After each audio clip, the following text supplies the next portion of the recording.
The great I am deserves all our worship, our devotion, our admiration, our awe. At because siya po ang the great winner. The Lord Jesus Christ is our champion, the victor, the victorious one. Everybody wants to be a winner. Pag siguro naman nagtanong tayo, sino ditong gustong talunan siya sa buhay? Walang magbo-volunteer at walang may gusto noon. And everybody can be a winner in their own right, in their own context. Why? Because God designed people to be winners. Not winners against each other, but winner against oneself and against Satan and against satanic destruction, damage, against satanic work in our lives. And God wants people to be winners.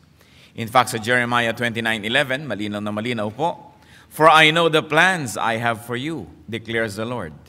Plans to prosper you and not to harm you. Plans to give you hope and a future." Kung minsan may mga nagtatanong, bakit kaya ganitong buhay? Ganito bang gusto ng Diyos para sa akin? Lagi na lang akong talunan. No, the Lord says, "I know the plan I have for you. It is a plan to make you prosperous, not to harm you, but to give you hope and a good future." But Satan wants people to be losers. Kaya sabi ni Lord tungkol kay Satan sa John 10:10, "The thief comes only to steal, kill, and destroy. I came that they may have life and have it to the full, or have it abundantly." Who might then be a loser?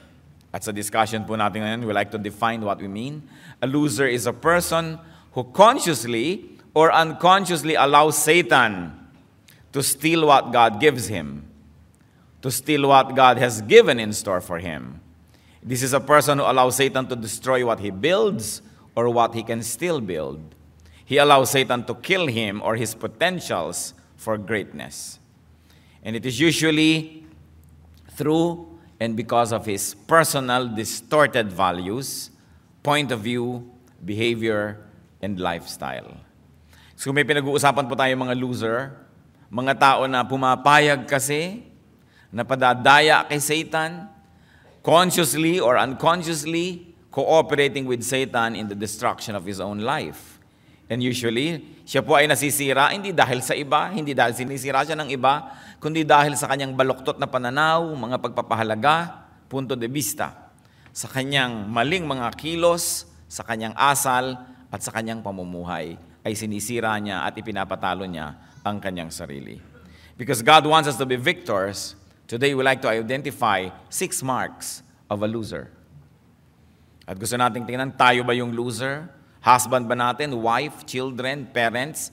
And not to judge people, but so that we will know where we are. And from there, we can move from glory to glory as the Lord allows us. 6 marks of a loser.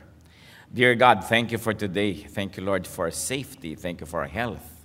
Thank you for enabling us to be here to worship you, to bring our offerings, to sing our praises, to dance before you, and to hear your word. Lord, sit on your throne of power and glory and preside over this activity, and may your will be done. Kung ano man po mga hangarin namin sa pagpunta dito, tagunin niyo po, Panginoon, aming mga katanungan. Abutin niyo nawa ang aming mga pangangailangan, Panginoon, at higit sa lahat, do your will. We surrender our will to you now. You have given us free will, but we ask you, let your will be done. We surrender our will to you. Take over. Lead your people. Teach us. Touch us. Heal us, O God. Glorify only yourself and trample on the work of the evil one. Expose, destroy the work of evil in our lives. And we pray, Father, that you may protect us, our assembly right now, from any malicious work of evil men and evil spirits. We put our lives into your hands, O God. Be the shadow over us. Protect us, Lord. Lead us. Encourage us. Strengthen us. Show us our true state so we may be able to change by your help from glory to glory. Let your words be our food, our medicine, our strength. Lord, we ask you to speak to us, and we're confident that you hear as we ask in the name of Jesus, your Son, our Lord and Savior. 6 marks of a loser. Pag inobserbahan po natin yung mga tao na matatawag nating loser as a matter of trend sa buhay nila, we will find these 6 qualities among others. But today we're going to discuss 6. What is the first mark of a loser? Misfortune.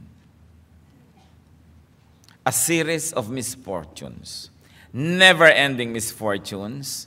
In fact, when they look back at life, it is more misfortune than fortune. That the life of a loser is a record and a life of miserable misfortune. Matthew 7:16, by their fruit you will recognize them. Well, the context of this verse really refers to righteousness. The universal value of the truth of this sentence can never be ignored. But that the fruit of a person will make us recognize the kind of tree that he is. That the things that happen in his life could only be fruits of what he does and what he is, or what probably he doesn't do. By their fruit you will recognize them. So misfortune is the fruit of the unfortunate. Alangan namang misfortune is the fruit of the fortunate. Losing is the fruit of the loser. Proverbs 13:21, misfortune pursues the sinner, but prosperity is the reward of the righteous. In other words, sinusundan ng katakot-takot ng mga problema, katakot-takot ng mga kasawian, yun daw sinner. And remember, the sinner may really be actually a religious person. Hindi ko mo religyoso, hindi ko mo nagsaserve sa church, hindi ko mo may ministry, righteous yung tao. So nagtataka yung iba, bakit po may ministry ako, bakit kumakanta ako sa choir, bakit tumutugtog ako, bakit nagsaserve ako, nagtatithe ako, bakit ako nagkakaganito? Because they equate their religious activity with spirituality. Kumisan hindi yun magkamuka, madalas nga hindi. Sometimes religiosity becomes the cheap cover-up for lack of spirituality. Kumisan napakasigla at napakasidhi ng paglilingkod ng isang tao sa Diyos kasi pala'y may pinagtatakpang kasalanan. It is possible. So huwag natin sasabihin, bakit ito religyoso, bakit ito misyonero, bakit ito ganyan, nagkakanda, dusa-dusa sa buhay. Wala po kumisang kinalaman yun. Prosperity daw is the reward of the righteous. And remember, the righteous person may not really be actually a religious person also. Let us not always equate spirituality with religiosity. Huwag tayo magpadaya sa nakikita ng mata, sa nasusukat ng mga bilang at numero. Now, Job's case was different. Job's case was a trial. So kung sasabihin nyo, bakit siya puro misfortune, hindi yun totoo, sapagkat napakahaba ng buhay ni Job na napakaginhawa niya, napakasaya ng buhay niya, at napakasagana ng kanyang buhay. Dinagukan lang siya ng kapalaran sapagkat pumayag ang Diyos na siya ay dumaan sa isang pagsubok. So may mga taong dumadaan sa pagsubok. But I always caution people, bago nyo sabihin kayo isang makabagong Hob o Hoba, dapat nating tingnan that Job was a righteous man. That from the very mouth of God, sabi niya, have you considered Job a very, very righteous person? So trials go to righteous persons, misfortune to the unrighteous.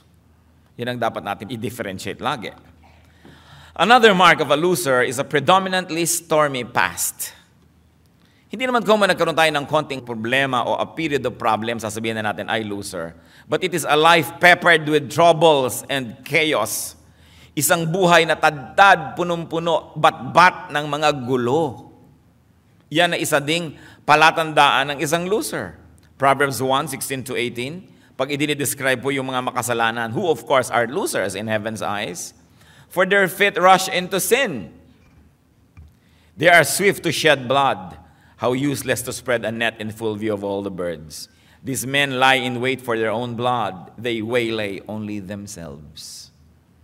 So yung lagi nang may binabalak na masama sa kapwa, lagi nang iisa ng lalamang, pero actually hindi nila alam, ang dami lalong nawawala sa kanila, lalong-lalo ang kapayapaan, ang katahimikan, ang pagiging makadiyos, ang kaluguran ng Diyos nawawala. Proverbs 4:16, another description of people who are losers because they're always trying to be evil, for they cannot sleep till they do evil. They are robbed of slumber till they make someone fall.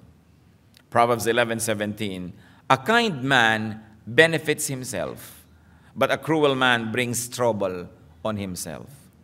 At ito po isa sa mga sinasabi ko na kung minsan sasabihin nyo, bakit siya kind? Puro trouble pa rin ang nangyayari. Ano naman ang malay natin kung yung kindness niya is actually cruelty in disguise? It is possible. Pwede kang bigay ng bigay sa tao dahil pinapadama mo lang pala, gusto mo lang magkautang na loob o kokontrolin mo lang pala siya. So hindi tayo dapat nagpapadaya sa nakikita lang agad. Ngayon, kung totoong kind, tapos may mga misfortune pa rin nangyayari, well, that might be a trial. Yun ang sinasabi natin. Pero huwag kang reklamo sa Diyos, bakit naman po ako ay matulungin, ay ganito ang nangyayari sa akin. Siya sa atin ang buhay, ang puso, talaga ba tayong matulungin? Nagbibigay ba tayo o nag-i-invest? We've got to check our hearts because God judges us through our intentions. By our intentions, we are measured. In Proverbs 12:21, no harm befalls the righteous, but the wicked have their fill of trouble. Once more, you ask, bakit po kami righteous, merong harm? Well, either hindi kayo righteous, kaya harm yan, o dahil righteous kayo totoo, hindi harm yan, blessing yan. It can only be a trial. It can really be a blessing. Just wait till the Lord shows you what it really is. So it is important to assess ourselves. In Proverbs 24:1-2, do not envy wicked men, do not desire their company, for their hearts plot violence and their lips talk about making trouble. In other words, a predominantly stormy past can actually be a fruit of sin.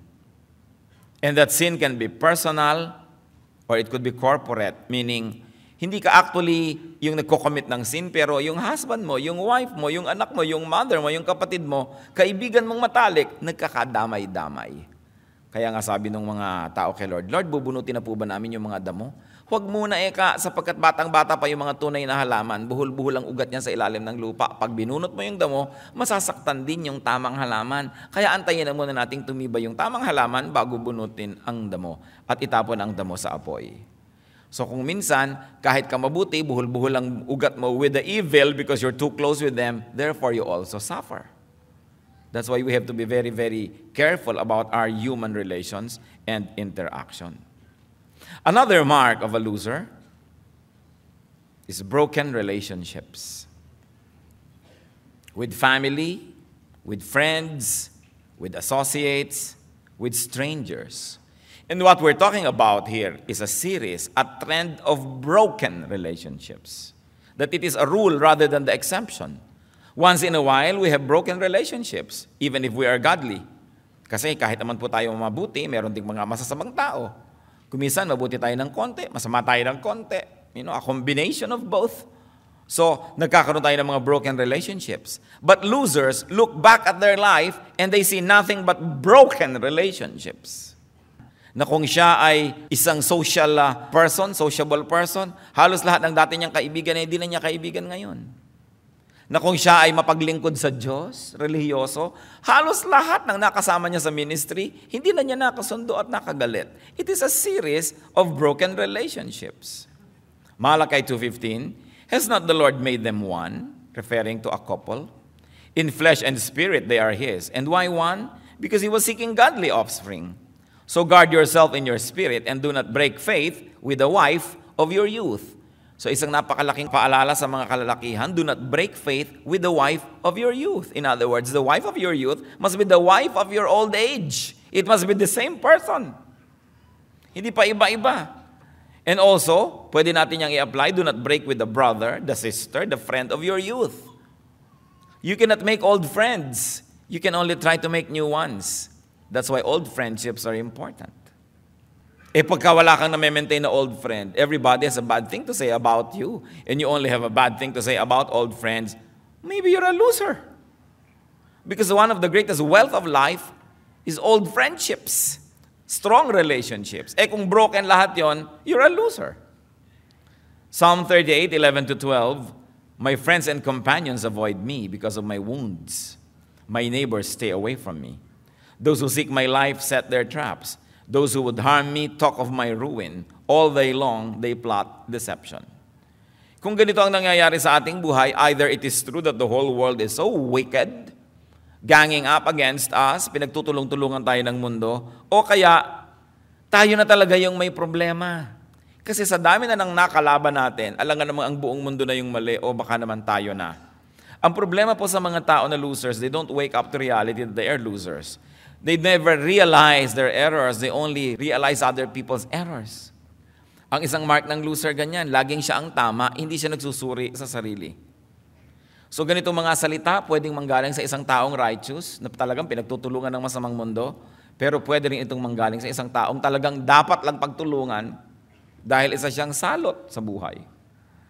So, pag sinabing, my friends avoid me because of my wounds, these wounds can be economic wounds. Siyempre, pagka mayaman ka, marami kang friends. Pagka hindi ka na mayaman, nababawasan na yan. But more importantly, these wounds can be defects. Your bad side. That's why people avoid us. It's good to look at that. Another mark of a loser is an unstable career, inconsistent work, inconsistent productivity, erratic professional pursuits, unsteady direction. 7 iba't ibang trabaho sa loob ng 1 taon. 10 employers sa loob ng 2 taon. Walang magawang matino. Walang magawa na tuloy-tuloy. Walang project na natatapos. Walang inuumpisahan na nagkakaroon ng completion. This is a mark of a loser. Why? Because it takes time to build a foundation. Somebody was asking me, Pastor Ed, paano ho ba, gaano ba katagal para bumuo ng isang church na matibay?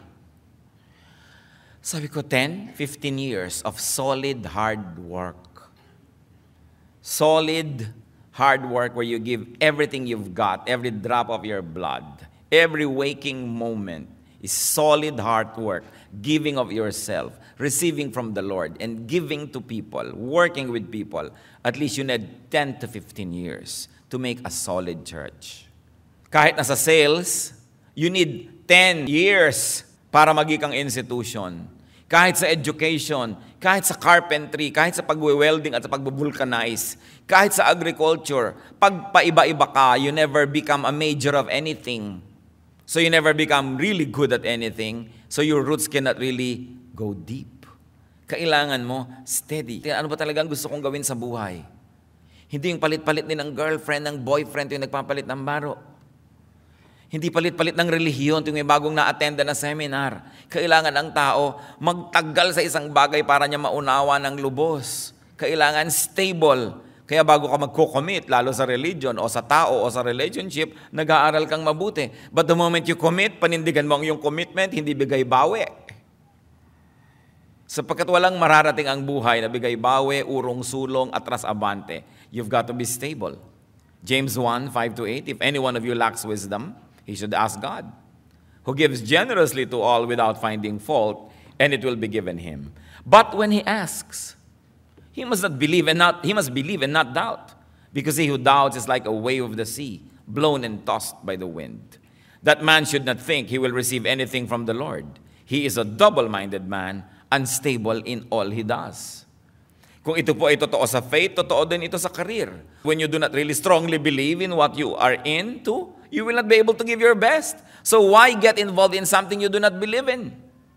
Mamaya nagtitinda ka ng mga abaniko, mamaya nagtitinda ka ng mga tsinelas, mamaya nagtitinda ka ng biskotso. Ano ba talagang gusto mong itinda? Kailangan maging specialist ka naman para alam na alam mo ang lahat ng pasikot-sikot dyan, yung supply niyan, yung demand, yung market. You've got to be good at something.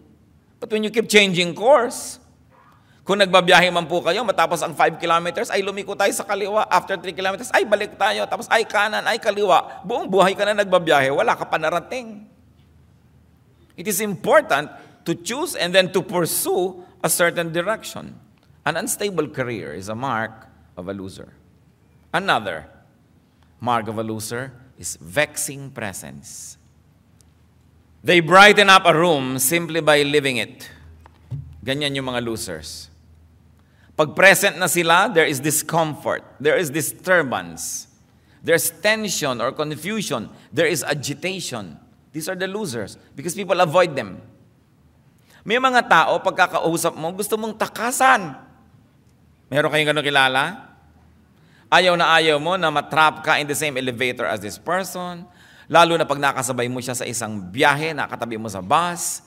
Ayaw mo siyang makakasama sa mesa pag may wedding reception, no? O makakatabi mo sa mga lamay dahil naguguluhan ka. May mga tao na pagkakasama mo sila, parang pasan mo ang daigdig. Wala na silang ginawa kundi ipasa sa iyo ang mga problema nila, dumaing ng dumaing, magreklamo ng magreklamo, mamintas ng mamintas, makahanap ng mga ikalulungkot sa buhay. You don't want these people around. These people are losers. On the other hand, there are people you desire to be around. And you melt in their presence to absorb their breath. Dahil their breath is a breath of life. Nakakaganang kausap, nakaka-entertain, nakaka-amuse, nakakapagpasaya, nakakapagpatalino, nakakapagpalakas ng loob. But losers always want to burden people with their presence. Pag inimbita mo sila sa iyong party, magsisisi ka. Pag pinayagan mo silang makapasok sa iyong club, sa iyong exclusive organization, talagang hinagpis ang aabutin mo. So dapat naman iniisip natin, ako ba yung loser? What kind of emotion, what kind of reaction do I inspire in people? Na pag dumarating ba ako, gustong-gusto nila o naiinis sila? There are people who know everything, and one of the people that you can never really stand are people who know everything. They always have the last say on everything. Ang kanilang favorite na punctuation mark is the period. When they say something, period. It's final. And you don't want them around. Kaya kung masyado kayong marunong, kailangan kuminsan nagmamaang-maangan din kayo para matuwa naman yung mga tao na mas marunong sila ng konti kaysa sa inyo. Kasi one of the most terrible persons to be around is the person who knows everything. Kaya yung tinitignan po natin. Proverbs 19:7, a poor man is shunned by his relatives. How much more do his friends avoid him? Though he pursues them with pleading, they are nowhere to be found. Now, poor can mean economically poor. But very, very importantly, this kind of poor can mean poor in manners, poor in graciousness, poor in kindness. People don't want you if you are this kind of poor person. He is shunned by relatives, avoided by everybody because he is poor in great things. Kasi kahit naman ikaw materially and economically poor, kung napakagrasyosa mo, matulungin ka, nakakatuwa ka, people like you around. So titingnan po natin yan. Si Jonah, a very important case, although probably buong buhay hindi naman siya loser, but in this case he's a loser because he was avoiding the call of God. God was calling him to Nineveh. He boards a boat going to the opposite direction of Tarsus. So when he was on the boat and the boat was there out in the open ocean, what happened was there was a storm that the boat was about to sink. So yung mga tao noon ay very spiritually attuned. Nag-iisip sila, sino ba ang nasa barkong ito na dapat ay wala dito dahil bakit tayo ginugulugulot, sinisiklot-siklot ng hangin at alon? This is so unusual. There must be somebody here who is a pest. And they identified Jonah. This terrified them and they asked, what have you done? They knew he was running away from the Lord because he had already told them so. The sea was getting rougher and rougher, so they asked him, what should we do to you to make the sea come down for us? And Jonah said, itapon niyo ako sa tubig. Lulubog na tayong lahat. Ihagis na natin yung mga precious cargo natin. Alam yung mga barko nung araw, mga cargo ships yan eh. Mga tradesmen, mga merchants ang sumasakay. May mga dala silang mga kalakal, binibili from afar. Tapos sa takot na lang nilang mamatay, inihagis na nga yung mga cargo na yun sa dagat. Kahit na makauwi na lang sila kahit wala na silang kayamanan. Pero sobra pa rin ang pagsiklot-siklot ng alon sa barkong ito. Sabi, ano bang dapat namin gawin sa iyo? Kasi sumakay-sakay ka sa barkong ito, hindi ka dapat narito. Sabi ni Jonah, ihagis niyo ako sa tubig. Matapos ang maraming mga pagsisikap nilang huwag gawin yun, they arrived at an inevitable conclusion. Either he drowns or all of them would drown. So inihagis si Jonah sa tubig. Kayo ba isang Jonah sa buhay ng iba?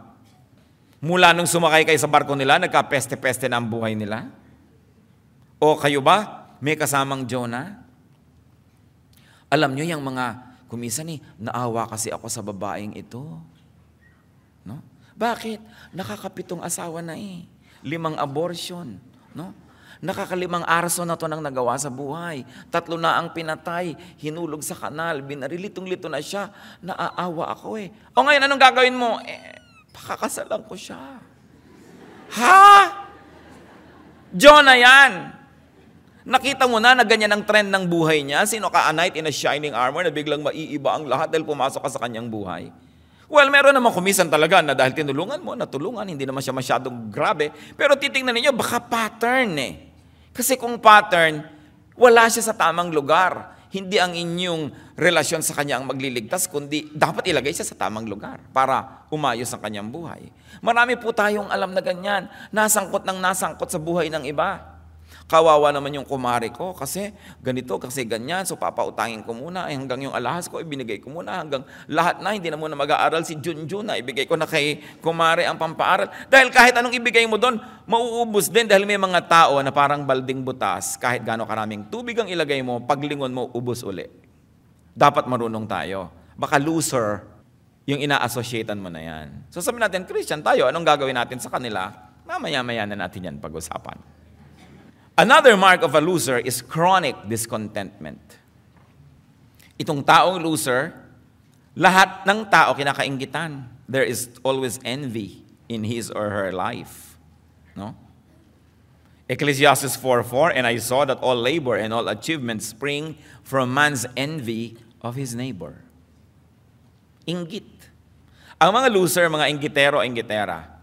Yung mga winner, pag nakakita ng mga ibang winner yon, tinitingnan nila ano ba yung good quality, baka may matutunan ako sa kanya, mahawahan naman ako ng good work ethic niya. Pero yung mga envious people, they are full of jealousy when they see people succeed. Maganda rin ito mga kapatid, siyasatin niyo ang sarili niyo. Pag may kapatid kayo, pinsan, kaibigan na umaasenso, sumisikat, nagseselos ba kayo? Kayo ba yung nagsasabing, hindi ka na ma-rich? Yan yung nagsasabing, hindi ka na ma-rich, mga inggit yan eh. Kasi pagka meron kang dating kamukha lang, katabla, tapos umasenso ng umasenso, hindi mo na ma-rich, dapat kang matuwa, wow, hindi ko naman siya ma-rich. Kasi kung rich na rich ko siya, pareho lang kami loser. Dahil talaga pag nagiging winner, medyo umaangat, hindi na ma-reach ng iba. So gagawa ka na lang ng paraan para siya ma-reach. O gagawa siya ng paraan para kayo magkatagpo. Pero talagang kasama yon. Yung mga kamag-anak na, dati nung pinsan pa lang kita, naghahabol lang pa lang tayo sa mga gilid ng ilog. Rich na rich kita. Ngayon, pa-appointment pa. Inggit yon. Kasi kung natutuwa ang pinsan mo, wow, asenso na talaga tong pinsan ko. Kailangan pa natin ng appointment. Siguro talagang busy. Siguro maraming negosyo, maraming ginagawa. Pero yung mga nagre-reklamong di ka na ma-rich, I'm telling you, inggit yun. Jealous yun. So, ganun ang sinasabi natin sa sarili natin. Teka, nagiging inggitero ba ako? You know, alam nyo ba na ang mga pagiging mainggitin hindi lang pwedeng mangyari sa mahihirap o sa mga small time, kahit sa hari. King Saul became jealous and envious of David. General niya si David, pinapapunta niya sa madigmaan. Pag umuwi sila, ang mga tao naman kasi kakanta, wow, Saul killed his thousands and David killed his tens of thousands. Nag-umpisang magselo si Saul. Pero general naman yun pag may napapatay yun for his glory kasi siya yung king. Pero sabi sa 1 Samuel 18:8-9, Saul was very angry. This refrain galled him. They have credited David with tens of thousands, he thought, but me with only thousands. What more can he get but the kingdom? And from that time on, Saul kept a jealous eye on David. And the moment Saul became jealous, all his decisions were wrong. Sapagkat ang taong naiinggit, ang taong naninibugho, walang katinoan, mali-mali ang pinaggagawa niya sa buhay. Puro destructive ang kanyang ginagawa. At ang lumalabas lang sa kanyang bibig, criticisms. Nothing but criticisms. So when there's envy, there's jealousy, there's criticism, you know that you're dealing with a loser. Because a winner rejoices when another person accomplishes something great. Losers criticize achievers. Madaling malaman. Now, let's talk about 7 to-dos with a loser. Ano bang pwedeng gawin sa mga loser? Number 1, if it's you. No? Pagka ikaw yung loser, pag ako yung loser, etong dapat natin gawin. Find the spiritual cause of the problem. Find the root cause. Why? Because everything is spiritual. Ang lahat ng bagay ay spiritual. Ang nakikita natin sa physical world is only a manifestation of the true spiritual reality which is unseen. Halimbawa, nakakita kayo ng ngiti sa aking labi, yun ay manifestation lang ng isang spiritual state of my mind or my heart which now finds expression in the physical world through a smile. Pag napangiwi naman ako at nakasimangot, the muscular arrangement of my face is nothing but an expression of the spirituality inside my heart which says I'm angry. So yung totoong spiritual realities finds expression in the physical world. The physical world is only a dim and a cheap reflection of that deep truth which is unseen. Kaya dapat find the spiritual cause if you're a loser. May dahilan yun. Hindi pwedeng aksidente yun. Walang aksidente sa creation. It's always cause and effect. A fruit will always have a tree. An effect will always have a cause. 1 Corinthians 2:13-14. This is what we speak, not in words taught us by human wisdom, but in words taught by the Spirit, expressing spiritual truths in spiritual words. The man without the Spirit does not accept the things that come from the Spirit of God. They are foolishness to him, and he cannot understand them because they are spiritually discerned. So spiritual reality is spiritually discerned. And what is spiritually real becomes real in the physical world. So a physical, actual loser is actually a spiritual loser. Kaya ang dapat hanapin natin yung spirituality. That's why the Lord says, you must be born again. Why? Because of sin, everybody has become a spiritual loser. And you cannot go on existing, being a spiritual loser, and expect to be a physical winner. You've got to change spiritually first so that you will also change physically and materially. That's why the Lord said, you must be born again. You cannot just go on with this life. You're already a loser. You've got to be born again so you have a new lease on life, a new page, blank one, so that you can write good things there. Punong-puno na ng dumi yung dati. That's why the Lord said, you must be born again. You know, this born again business has so many shades of meaning. So you find the spiritual cause. Why am I a loser? Because masama ako mag-isip, dahil malisyoso ako, dahil inggitero ako, dahil ganito, dahil ganyan, nagiging loser tuloy ako. Change. Uproot the spiritual cause of the problem. Ephesians 6:12, for our struggle is not against flesh and blood, but against the rulers, against the authorities, against the powers of this dark world, and against the spiritual forces of evil in heavenly realms. Ang tunay daw nating pakikibaka ay hindi laban sa kapwa-tao, hindi laban sa mga lakas na physical, pero laban yan sa mga espiritu at mga lakas na spiritual. Doon ang tunay na gyera.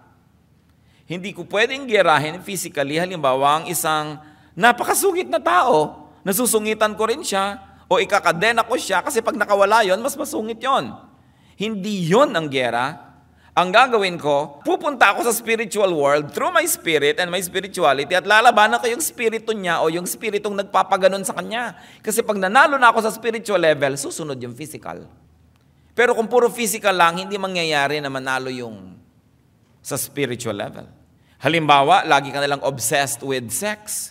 So lalaban ka ngayon physically, tatakpan mo ang iyong mata, di ba? Dudukutin mo ang iyong mata, ikakadena mo ang iyong sarili. Hindi mangyayari yung kahit bulag ka, magkakaroon ka rin ng pagnanasa.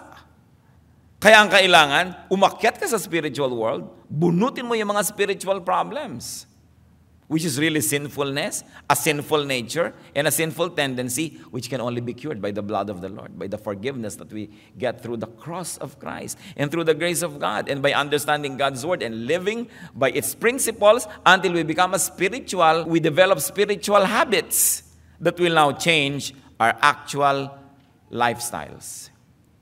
Battle is not against flesh and blood. Kahit kung minsan yung asawa mo, kapatid mo, nanay mo, biyenan mo, talagang gusto mo na talagang physically labanan, kahit malabanan mo yan physically, kahit yan nakakulong, hindi pa rin magbabago yung iniisip niya. Kailangan spirito ang magbago. Kaya kung minsan yung maraming ginagamit sa psychiatry, puro gamot. No? Uppers, downers, chemical. When a person is so wild, they only change the chemical composition of the blood by introducing medicine that will give him downer para siya kumalma. O sobra naman siyang depressed, upper naman para siya sumaya. You only change the chemistry of the person. It's only physical. It can never work. Well, it will work up to some degree. Pero maliban na lang yung tao, bigyan mo ng spiritual feeding. Magkaroon siya ng spiritual renewal and strength. Pabalik-balik lang yung problema na yon. Palit ka lang ng palit ng chemistry because it's only physical. Kaya hindi pwedeng papakita ka sa aswang ng krus, tatakbo siya. Physical lang yung krus. Bakit siya matatakot doon? Para siya matakot sa'yo, kailangan yung spirito mo nakikita niyang talagang liwa-liwanag at punong-puno ng kabanalan. Meron ka ngayong right to use the name of Jesus, takot siya ngayon sa'yo. Pero kahit na tadtarin mo pa ang sarili mo ng krus at ang apelyido mo yung krus, wala pa rin. Physical lang yun dapat spiritual. Nakikita natin? Or I'm belaboring this topic. Ang asawa ninyo halimbawa, bigay ng lahat ng mga physical things, pero alam na alam niyong malayo ang loob sa inyo, di ba? Hindi rin kayo masaya. Physical lang Alam niyo malayo yung spirito. Kaya sabi ng kanta, your lips may be near, but where is your heart? Kaya mahalaga, spiritual ang lahat. Pag tayo po loser, the only way to win over it is a spiritual way. So have a new spirit. Have a renewed spirit. Have a new life, a new mind, a new soul.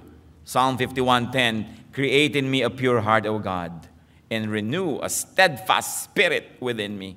So what you want is a new philosophy, a new culture, a new lifestyle.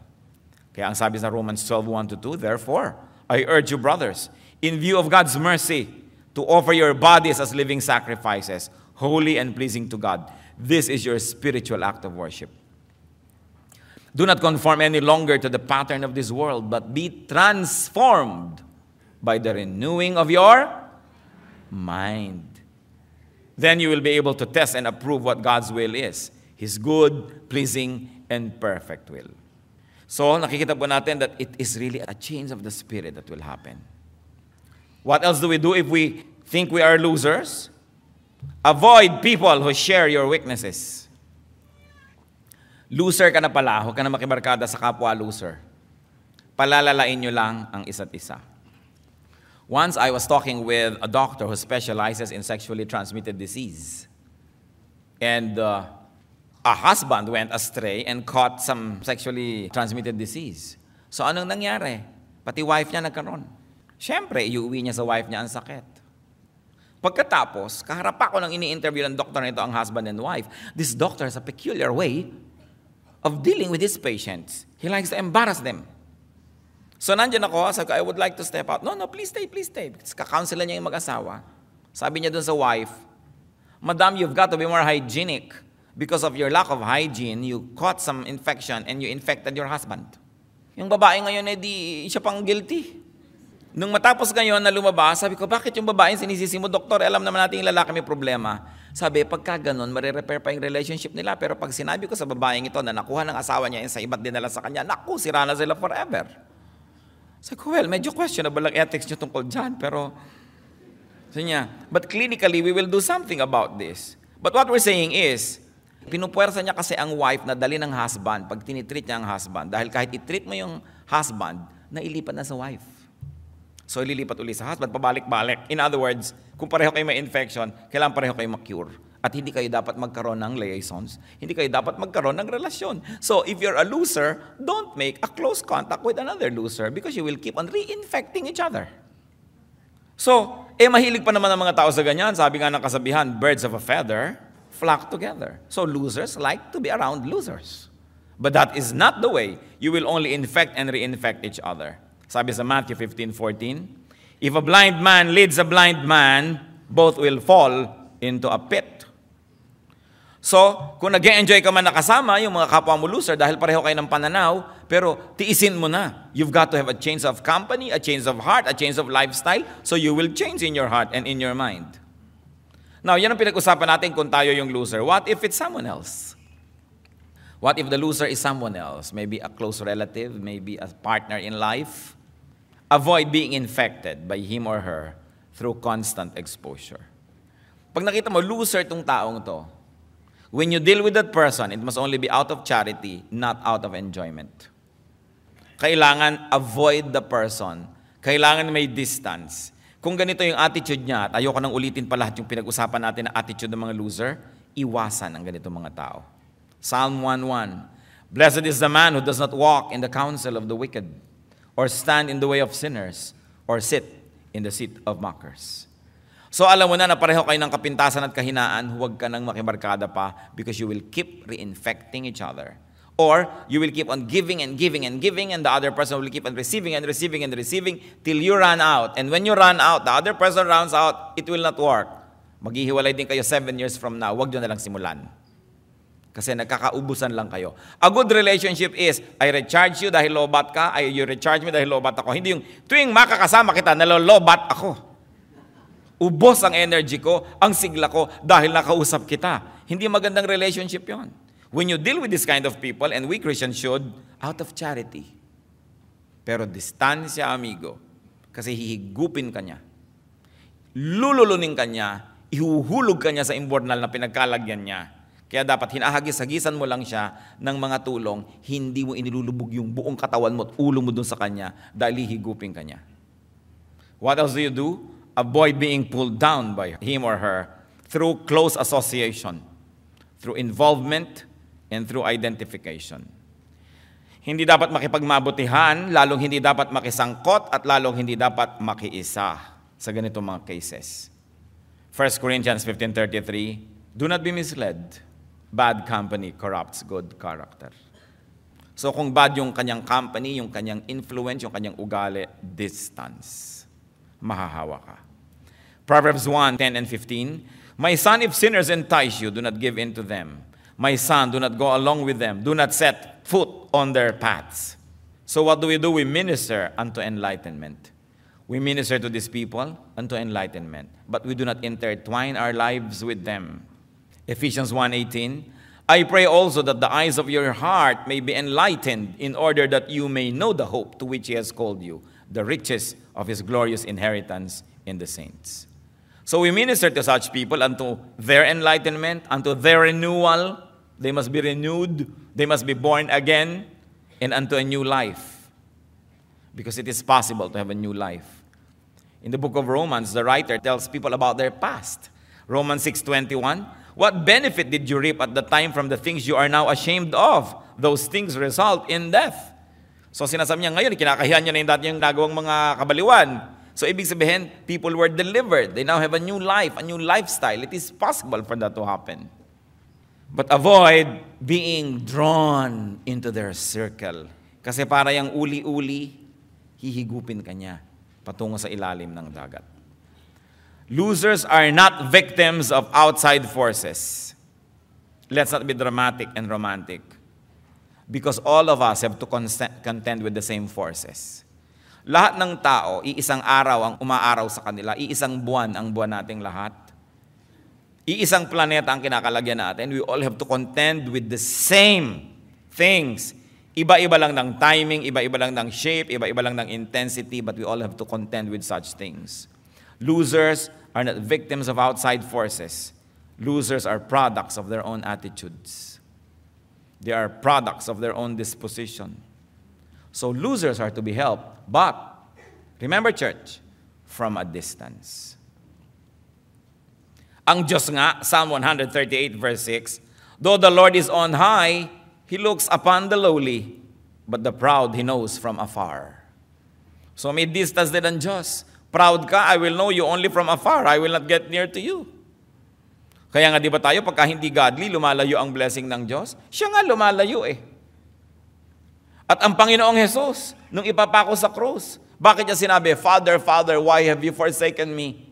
Because at the time, all the sins of the world were heaped upon Him. He was no longer worthy of the Father's presence because He was full of sin and the Father was clean. So the Father had to cut that relationship. Are you stronger than the Father? Will you continue to embrace and to really be intertwined with somebody who is a big, big, big loser? No. You disentangle so that you can be free to help, but not to embrace. Ano po ang sabi ng isang line from high school poetry, I remember? Tungkol to sa bisyo. Vice is a woman of so frightful mien, meaning facial expression, as to be hated needs but to be seen. But sin too oft, familiar with her face, we first endure, then pity, then embrace. Ganon daw ang bisyo. Parang isang pangit na babae, pero kahit na pangit, paminsan-minsan pwede rin naman at kailangan ding makita. Pero kung lagi daw tinitingnan at tinititigan, gumaganda na. At once gumaganda na yan, papalapit ka naman, yayakapin mo na. Yung dating pinandidirihan mo, yakap-yakap mo na, sa tagal na tiningnan mo, gumanda. Meron nga ako isang kaibigan pag nung araw, tatawag niya sa phone, tagal-tagal ko na dito sa asyenda, lalo pag summer.